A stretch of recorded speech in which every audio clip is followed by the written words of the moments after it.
आज हम गुफाओं में हुई दो भयानक घटनाओं की कहानियां देखेंगे जो बेहद दुखद रहीं। दोनों ही एक ही भयावह सपने से जुड़ी हैं। तंग, दुर्गम गुफा मार्ग और आक्रामक जंगली जानवरों के साथ जानलेवा मुठभेड़, जहां भागने की कोई जगह नहीं, लड़ने की कोई जगह नहीं और छिपने की भी कोई जगह नहीं। हमेशा की तरह दर्शकों को सावधानी बरतने की सलाह दी जाती है। 25 मार्च 2026, कुमाना राष्ट्रीय उद्यान, श्रीलंका। कुमाना राष्ट्रीय उद्यान अपने वास्तविक स्वरूप से अलग कुछ होने का दिखावा नहीं करता। यह श्रीलंका के दक्षिण पूर्वी तट पर स्थित एक वन्यजीव अभयारण्य है, जहां का पारिस्थितिकी तंत्र मानव प्रबंधन के बिना ही सुचारू रूप से चलता है और जंगल का भीतरी भाग पूरी तरह से उन जानवरों का है जो हजारों वर्षों से यहां निवास कर रहे हैं। पार्क के भीतर की गुफाएं मानव उपयोग के लिए आरक्षित आश्रय स्थल नहीं हैं। वे एक ऐसे भूभाग का हिस्सा हैं जिसे शीर्ष शिकारी अपना क्षेत्र मानते हैं, और जो कोई भी कुमाना के आसपास पर्याप्त समय बिताकर इसकी वास्तविकता को समझेगा, वह आपको यह बात स्पष्ट रूप से और बिना लाग लपेट के बताएगा। लोगों ने 43 वर्षीय भिक्षु को ठीक यही बात बताई थी। एक से अधिक बार और एक से अधिक दिशाओं से उन्हें चेतावनी दी गई थी। 43 वर्षीय चेक भिक्षु श्रीलंका के सबसे दूरस्थ कोनों में से एक में एक ही उद्देश्य से गए थे, दुनिया के शोर से दूर एकांत में बैठकर ध्यान करना। उन्होंने कुमिना राष्ट्रीय उद्यान के भीतर एक गुफा पाई जो द्वीप के दक्षिण पूर्वी तट पर स्थित एक नामित वन्यजीव अभयारण्य है, और वह गुफा उनका अभ्यास स्थल बन गई थी। लोगों ने उन्हें वहां गहन ध्यान में देखा था, जिसमें मनुष्य इतना शांत, इतना गतिहीन, बाहरी गतिविधियों से इतना पूरी तरह अलग हो जाता है कि आसपास के जंगल से देखने वाले किसी भी व्यक्ति को वह एक इंसान से अधिक गुफा का ही एक हिस्सा प्रतीत होता। वह गुफा में गए और उस स्थान पर बैठ गए जहां वह अक्सर जाते थे। उन्होंने स्वयं को व्यवस्थित किया, अपने शरीर को स्थिर किया और अपनी सांसों को गहन ध्यान से पहले की लंबी लयबद्ध गति में धीमा होने दिया, और फिर वह अंदर चले गए। शारीरिक रूप से नहीं, बल्कि भीतर की ओर, बाहरी दुनिया से अलग होकर। उन्हें नहीं पता था कि बाहर जंगल में क्या चल रहा है। उन्हें पता नहीं था कि क्या पहले ही शुरू हो चुका था। जब वह गुफा के प्रवेश द्वार से अपनी दूरी कम करने लगे थे, वह ध्यान कर रहे थे। बस इतना ही। कुमाना राष्ट्रीय उद्यान उस वाक्यांश के पूर्ण अर्थों में तेंदुओं का देश है। श्रीलंकाई तेंदुए, पैंथेथेरा पाटार्ड स्कोटिया, पृथ्वी पर कहीं और नहीं पाए जाते हैं। हजारों सालों के द्वीपीय विकास ने इस उप प्रजाति को एशिया के अन्य हिस्सों में पाए जाने वाले अपने समकक्षों से बिल्कुल अलग बना दिया है। क्योंकि श्रीलंका में बाघ नहीं है, इसलिए यहाँ का तेंदुआ खाद्य श्रृंखला में सबसे ऊपर पूरी तरह से अकेला राज करता है। और इस स्थिति ने एक ऐसे जानवर को जन्म दिया है जो अपने इलाके को लेकर ज्यादा आत्मविश्वास से भरा है, ज्यादा दबंग है, और उन तेंदुओं और पारिस्थितिक तंत्रों की तुलना में अपनी जगह पर डटे रहने के लिए ज्यादा तत्पर है, जहां उन्हें बड़े शिकारियों के साथ अपना वर्चस्व साझा करना पड़ता है। ये शर्मीले या पीछे हटने वाले जानवर नहीं हैं, अपना पड़ती तीनों के तुलना में, जो इंसानों के मौजूद होने पर झाड़ियों में छिप जाते हैं। ये शीर्ष शिकारी हैं जो इस जंगल को पूरी तरह से जानते हैं, जो अपनी शर्तों पर इसमें घूमते हैं और जो पार्क के अंदरूनी हिस्सों में मौजूद गुफाओं और सुरक्षित जगहों को अपना ही मानते हैं। ये उनके आराम करने की जगह हैं, उनके इलाके के मुख्य केंद्र और उस परिदृश्य के जाने पहचाने बिंदु हैं जिसमें उन्होंने अपनी पूरी जिंदगी बिताई है। कुमिना की गुफाएं कोई सामान्य जगहें नहीं हैं। वे उन जानवरों के इलाके का हिस्सा हैं जिन्हें कभी भी अपनी हैसियत से ऊंचे किसी भी जीव के साथ इन्हें साझा करने की जरूरत नहीं पड़ी, क्योंकि इस जंगल में ऐसा कोई जीव है ही नहीं। तेंदुआ अपनी स्वाभाविक प्रवृत्ति के अनुसार गुफा के पास आया।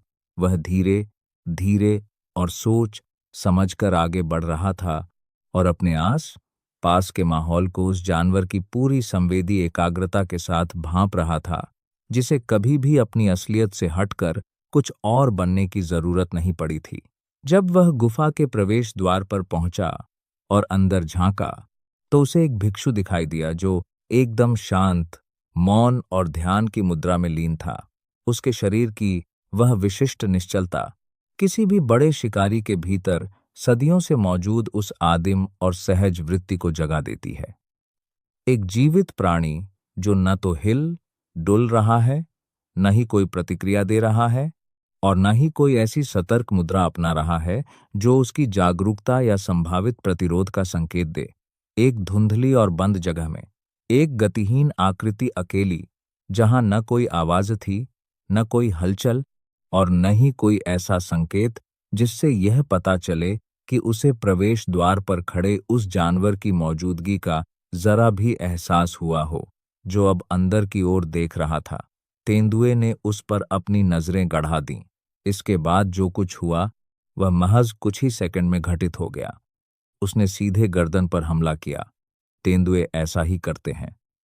यह कोई संयोग या दुर्घटना नहीं थी, बल्कि एक शीर्ष शिकारी का वह सटीक और सहज निशाना था जो बहुत करीब से पूरी कुशलता के साथ शिकार करने के लिए ही विकसित हुआ है।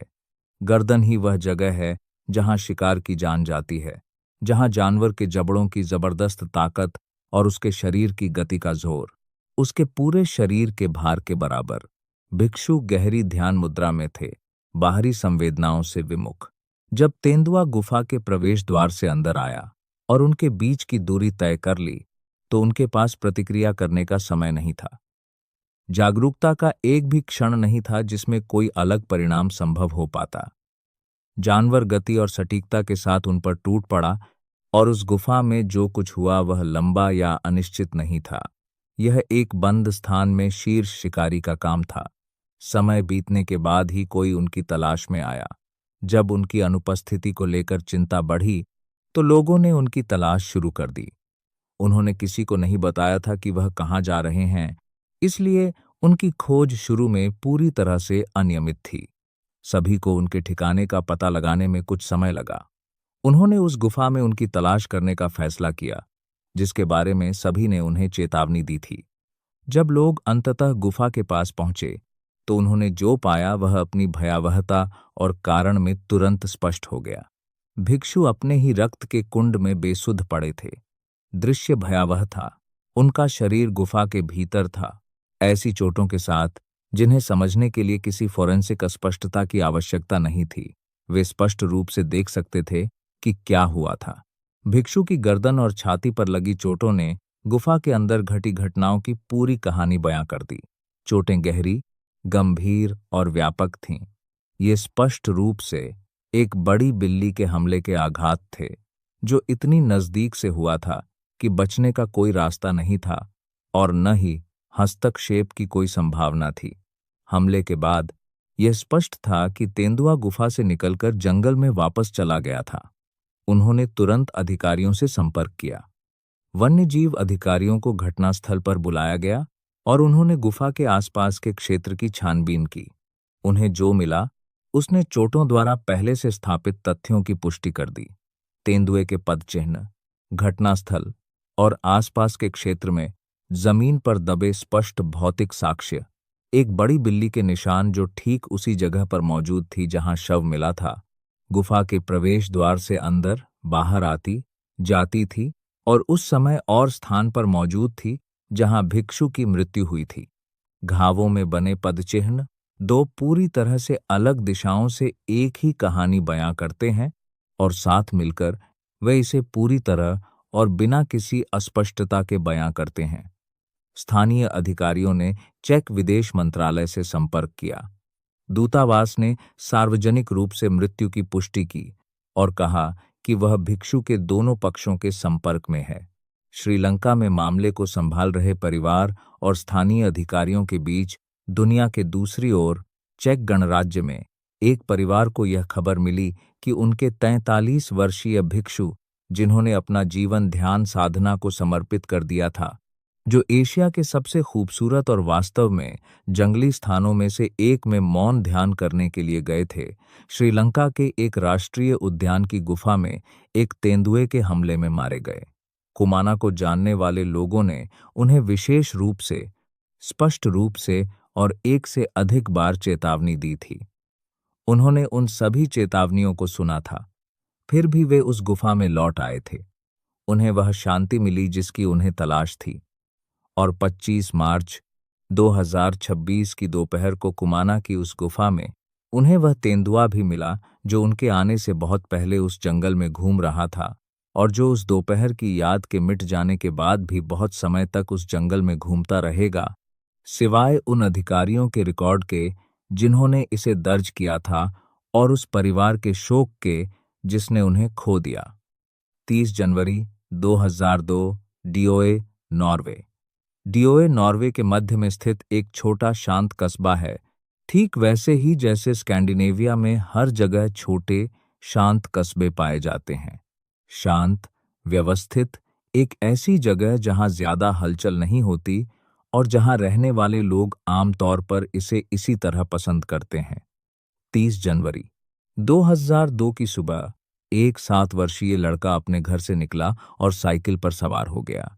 एक साधारण कस्बे में, एक साधारण दिन में। यह एक साधारण सी बात थी, बचपन का एक ऐसा साधारण सा पल जो डीओए जैसी जगहों पर हजारों बार घटित होता है और बाद में कोई इसके बारे में सोचता भी नहीं। वह अपने घर के पास वाली सड़क पर साइकिल चला रहा था। वह वापस नहीं लौटा। उसी दिन सुबह पास की एक संपत्ति से 4 बड़े स्लेज कुत्ते छूट गए थे। स्लेज कुत्ते छोटे जानवर नहीं होते और न ही वे कोमल स्वभाव के होते हैं। ये कामकाजी कुत्ते हैं जिन्हें विशेष रूप से सहनशक्ति, ताकत और एक समन्वित इकाई के रूप में काम करने की क्षमता के लिए पाला जाता है। एक साथ चलने, एक दूसरे को समझने और एक साझा गति और दिशा के साथ झुंड के रूप में कार्य करने के लिए।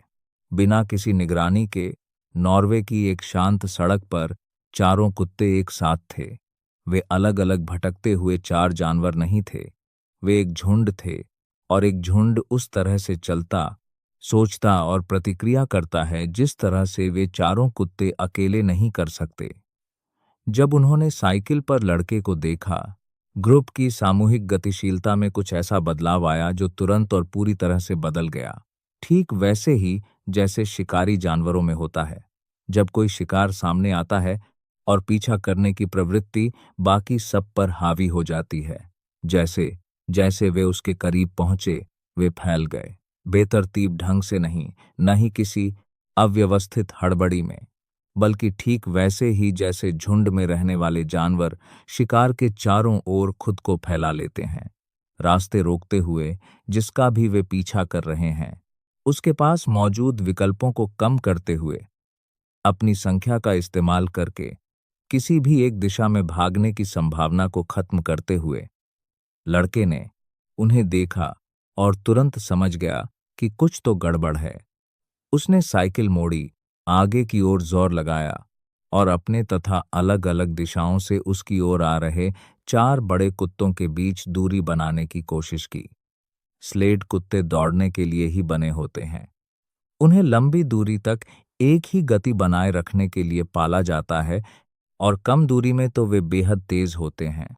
साइकिल पर सवार एक बच्चे और 4 स्लेड कुत्तों के बीच की दूरी, जिन्होंने उस दूरी को खत्म करने का फैसला कर लिया हो, ज्यादा देर तक खुली नहीं रहती।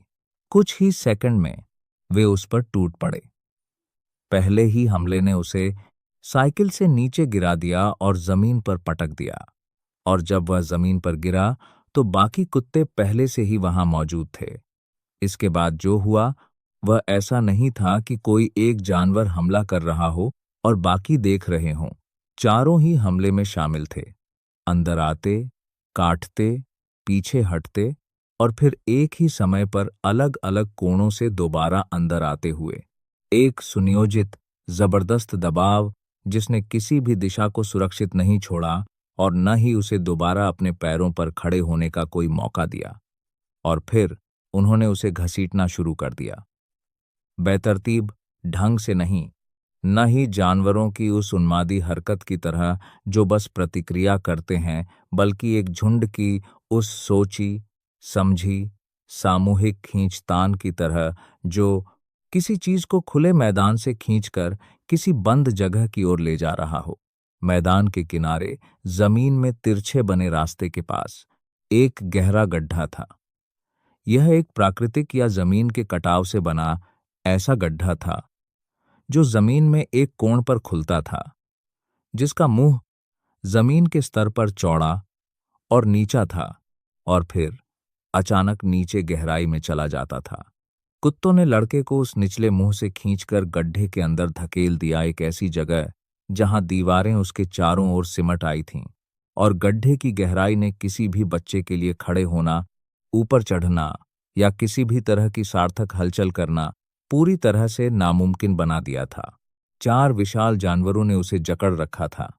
उस गड्ढे के अंदर जगह की ज्यामिति ही उसके साथ हो रही घटना का हिस्सा बन गई थी। तिरछे खुले हिस्से के कारण बाहरी दुनिया केवल गड्ढे के मुहाने के ऊपर धुंधले सर्दियों के आकाश के एक संकरे कोण के रूप में ही दिखाई दे रही थी। दीवारें पास थीं, गहराई वास्तविक थी, हिलने डुलने की कोई जगह नहीं थी, कोई ऐसी दिशा नहीं थी जो किसी काम की हो, कोई ऐसी सतह नहीं थी जिस पर धक्का देने से कोई नतीजा निकले। कुत्तों ने उसे एक ऐसी जगह पर जकड़ रखा था जिसे उसकी आकृति ने ही अंदर मौजूद किसी भी चीज को समाहित करने के लिए बनाया था, और उस गड्ढे में जारी हमला किसी का गवाह नहीं था और न ही रुका था। काटने के निशान गहरे होते गए, संघर्ष धीमा हुआ और फिर रुक गया। दोआ के पास सड़क पर सन्नाटा छा गया। कुत्ते नहीं गए, वे वहीं रहे। उनमें से 2 गड्ढे के अंदर नीचे लड़के के शरीर के ऊपर बंद जगह में तैनात रहे। बाकी 2 गड्ढे के मुहाने पर जमीन पर तंग बेचैन चक्कर लगा रहे थे, सिर ऊपर उठाए, आसपास के क्षेत्र के प्रति सतर्क। वे न तो भटक रहे थे और न ही उनकी रुचि कम हो रही थी।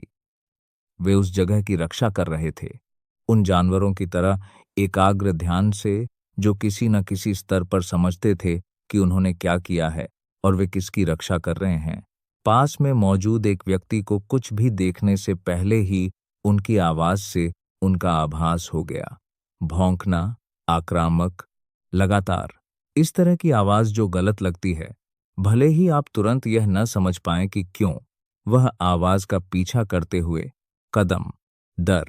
कदम उसकी ओर बढ़ा, उसे ढूंढने और समझने की कोशिश कर रहा था कि वह क्या सुन रहा है। वह गड्ढे के किनारे पर पहुंचा और उसमें नीचे देखा, और उस पहले पल में उसने जो देखा वह तुरंत पूरी तरह से समझ में नहीं आया। गड्ढे की गहराई, उसके खुलने का तिरछा कोण, सर्दियों की हल्की रोशनी, इन सब ने मिलकर नीचे के दृश्य को समझने में सामान्य से अधिक समय लगा दिया। एक गहरे गड्ढे के तल पर 2 बड़े कुत्ते किसी चीज के ऊपर तैनात थे। किनारे पर 2 अन्य कुत्ते उसकी उपस्थिति पर तुरंत प्रतिक्रिया दे रहे थे जैसे ही वह उनके ऊपर प्रकट हुआ। एक पल के लिए यह व्यवस्था लगभग सुरक्षा जैसी लग रही थी। कुत्ते किसी गिरे हुए व्यक्ति के चारों ओर इकट्ठा हो गए थे, उसकी रक्षा उसी तरह कर रहे थे जैसे कुत्ते कभी कभी अपने लोगों की रक्षा करते हैं। लेकिन फिर चारों ने एक साथ उसकी ओर प्रतिक्रिया दी। सबकी निगाहें उस पर टिक गईं। उनके शरीर में तनाव अब एक निर्देशित और तात्कालिक रूप ले चुका था। गड्ढे के तल में मौजूद कुत्तों में से एक ने तेजी से अपना सिर नीचे झुकाया। बस इतना ही काफी था। वह आदमी पीछे हट गया, किनारे से तुरंत हट गए और अधिकारियों से संपर्क किया।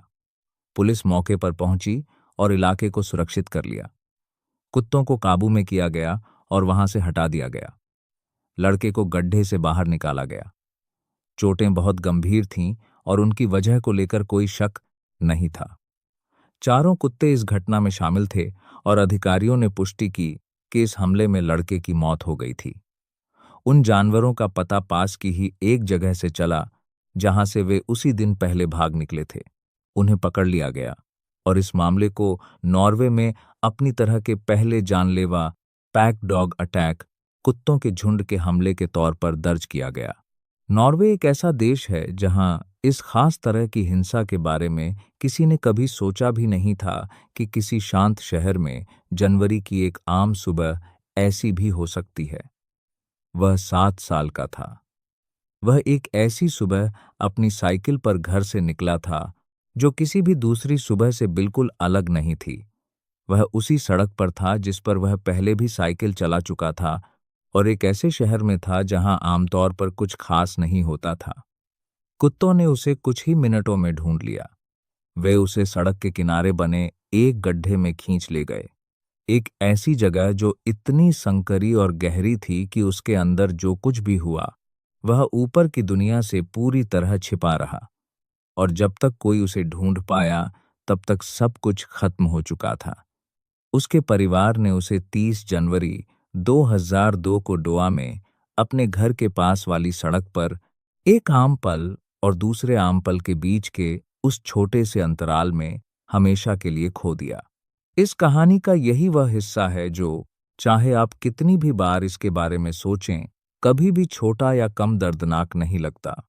वह हिंसा नहीं, बल्कि वह आम शोक, वह गहरा दुख जो उस घटना के बाद छा गया था, और जिस तरह से वह सब कुछ पूरी तरह और हमेशा के लिए खत्म हो गया था। अगर वीडियो पसंद आया हो तो चैनल को सब्सक्राइब जरूर करें।